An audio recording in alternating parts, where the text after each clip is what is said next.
तो ये बेटा इसे डिस्ट्रीब्यूट किया हमने, इस डिस्ट्रीब्यूशन का अमाउंट बन गया, प्रॉफिट का अमाउंट डिस्ट्रीब्यूट कर दिया 49,000 समथिंग समथिंग। तो ये आपका दोस्तों रियलाइजेशन अकाउंट कंप्लीट हुआ।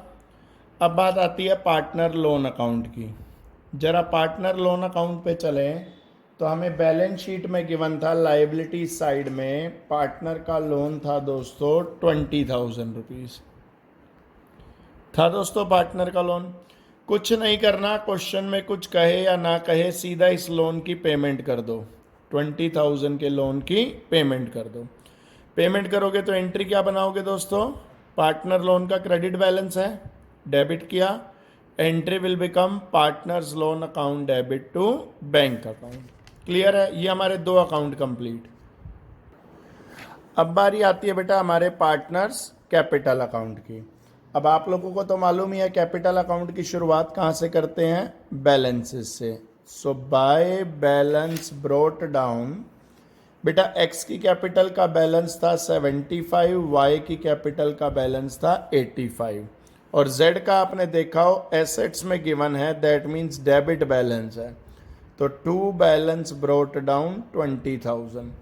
खाली बैलेंस मत लिखा करो, ब्रोट डाउन भी लिखना होता है साथ, BD। सो कैपिटल जिनका क्रेडिट बैलेंस था क्रेडिट कर दी, जिनका डेबिट बैलेंस था डेबिट कर दिया। अब देखो कैपिटल अकाउंट पे कहाँ कहाँ इफेक्ट पड़ा। अब जर्नल एंट्री कर रखी है तो कोई दिक्कत ही नहीं। पहला स्टेप था सारी असेट्स का ट्रांसफर, एंट्री बनी रियलाइजेशन टू असेट्स। यहाँ पार्टनर्स कैपिटल अकाउंट नहीं है, सेकंड में नहीं है, थर्ड में नहीं है, फोर्थ में नहीं है, फिफ्थ। एक्स ने हमारी एक असेट्स टेक ओवर करी थी, एंट्री बनाई थी आप लोगों ने x capital account debit to realisation. तो दोस्तों एक्स के डेबिट में पोस्टिंग करोगे टू रियलाइजेशन 17,000। उसके बाद आपने WCR डिस्ट्रीब्यूट किया था तो एंट्री बनाई थी WCR टू पार्टनर्स। तो क्रेडिट साइड में डालोगे बाय WCR 6,000 ईच। क्लियर है दोस्तों। उसके बाद हमने देखा प्रॉफिट आया, रियलाइजेशन का प्रॉफिट बांटा तो एंट्री क्या बनाई दोस्तों, realisation account debit to partners capital account. तो पार्टनर्स कैपिटल अकाउंट के क्रेडिट में बाय रियलाइजेशन 49,667, 49,667, 49,666। वो मैंने दो का 67 और एक का 666 इसलिए किया है ताकि इनका टोटल सही हो जाए। इससे बेटा बैलेंस निकाल लेना, जो बैलेंस बचेगा कैपिटल का उसकी पेमेंट कर देना। ये आपकी कैपिटल की पेमेंट हो गई। अब रही बात बैंक अकाउंट की।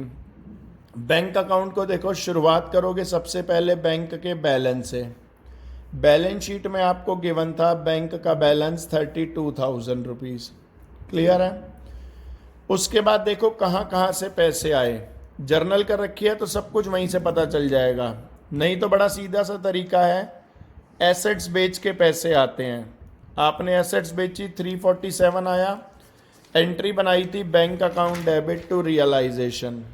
तो बैंक के डेबिट में टू रियलाइजेशन एसेट्स रियलाइज्ड 3,47,000।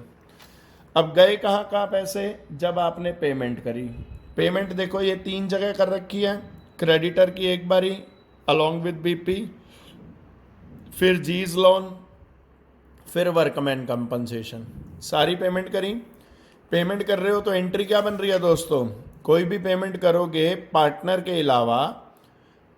के अलावा किसी को भी पेमेंट करोगे एंट्री एक ही बनेगी, और वो क्या बनेगी, रियलाइजेशन टू बैंक।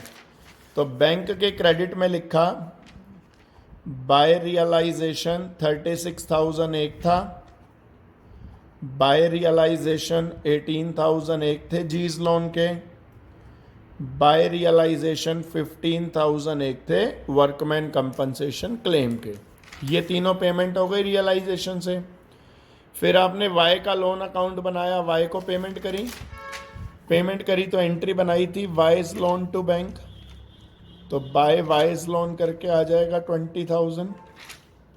फिर आपने पार्टनर्स की कैपिटल की पेमेंट करोगे तो एंट्री बनेगी partners capital account debit to bank. तो by x capital, by y's capital, by जेड्स कैपिटल, ये बैलेंस निकाल लेना जितनी जितनी कैपिटल की पेमेंट है। कैपिटल की पेमेंट करोगे, देखोगे बेटा दोनों साइड का आपका टोटल इक्वल आ जाएगा। तो ये हमें छोटा सा काम करना होता है बैलेंस बैंक अकाउंट बना के। तो दोस्तों इस तरीके से सबसे पहली चीज़ और सबसे ज़रूरी चीज़, आपको जर्नल एंट्रीज याद होनी चाहिए। स्टेटमेंट पढ़ो, आपके दिमाग में ऑटोमेटिकली जर्नल एंट्री आ जानी चाहिए, क्योंकि at the end of the day जब हम आगे चलेंगे तो आई वुड वांट कि आप जर्नल एंट्री लिखे बिना, इस पे टाइम लगाए बिना सीधा रियलाइजेशन अकाउंट बनाओ, सीधा लोन अकाउंट, कैपिटल अकाउंट और बैंक अकाउंट बनाओ, क्योंकि पेपर में इतना टाइम नहीं होगा हमारे पास। हमें टाइम भी सेव करना है एज वेल एज एक्यूरेसी भी लानी है। इसलिए जर्नल आपके मन मन में चलती रहनी चाहिए और उनका एप्लीकेशन यहाँ पे होना चाहिए। क्लियर बेटा? ये आप लोगों का 9th क्वेश्चन था। एक बार टैली कर लीजिए जिन बच्चों की जो भी गलती थी। क्लियर है दोस्तों? Thank you.